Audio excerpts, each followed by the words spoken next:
Halo anak-anak, kembali lagi dalam pembelajaran kita IPS dengan Ibu Raya dalam judul perdagangan antar daerah dan perdagangan antar negara. Amatilah gambar berikut ini.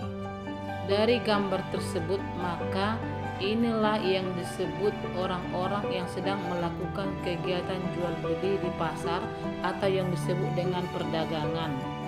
Pengertian perdagangan adalah hal-hal yang berhubungan dengan kegiatan menjual dan membeli barang untuk memperoleh keuntungan.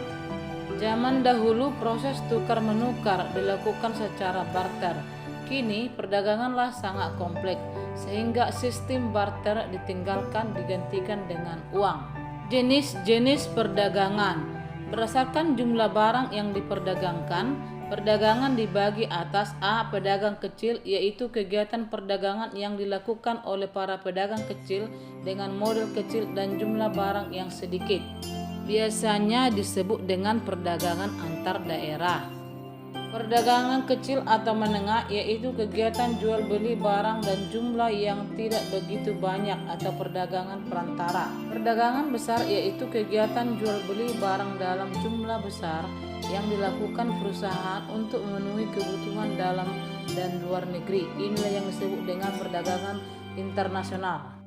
Pengertian perdagangan internasional adalah hubungan tukar-menukar barang atau jasa yang saling menguntungkan antara suatu negara dengan negara lainnya.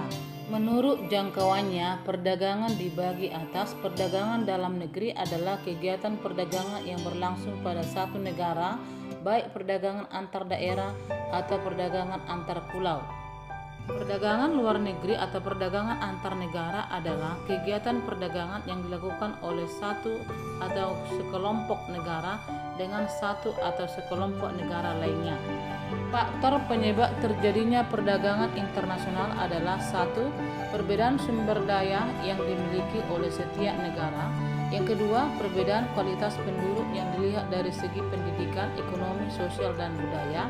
Yang ketiga, berkembangnya sistem komunikasi dan sarana internasional. Empat, adanya keinginan untuk meningkatkan produktivitas. Tujuan kebijakan perdagangan internasional: satu, meningkatkan pertumbuhan ekonomi. Yang kedua, menyehatkan neraca pembayaran. Yang ketiga, melindungi produksi dalam negeri. Manfaat perdagangan internasional: satu, menjaga stabilitas harga. Yang kedua, menambah devisa negara. Yang ketiga, memperluas lapangan kerja. Yang keempat, transfer teknologi atau peralihan teknologi. Kebijakan perdagangan internasional: satu, kebijakan dalam bidang ekspor. A. Tarif pembebanan pajak terhadap barang-barang yang melewati batas suatu negara digolongkan menjadi bea ekspor dan bea transito.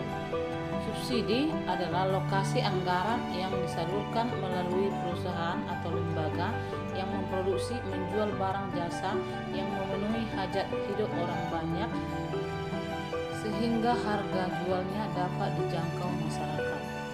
Dumping adalah kebijakan penetapan harga jual di luar negeri lebih murah dibanding dalam negeri. 2. Kebijakan dalam bidang impor. A. Larangan impor adalah larangan yang dikenakan terhadap suatu barang bertujuan untuk melindungi industri dalam negeri. B. Kuota adalah pembatasan mutlak terhadap jumlah visi impor barang tertentu selama batas waktu tertentu. Dampak perdagangan internasional. Dampak positif: satu, kegiatan produksi dalam negeri menjadi meningkat secara kualitas maupun kuantitas. 2. Mendorong pertumbuhan ekonomi negara.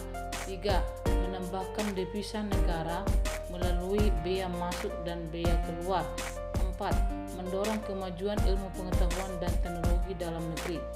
Dampak negatif: 1. Barang-barang produksi dalam negeri terganggu akibat masuknya barang-barang impor yang lebih murah daripada dalam negeri, menyebabkan industri negeri mengalami kerugian besar.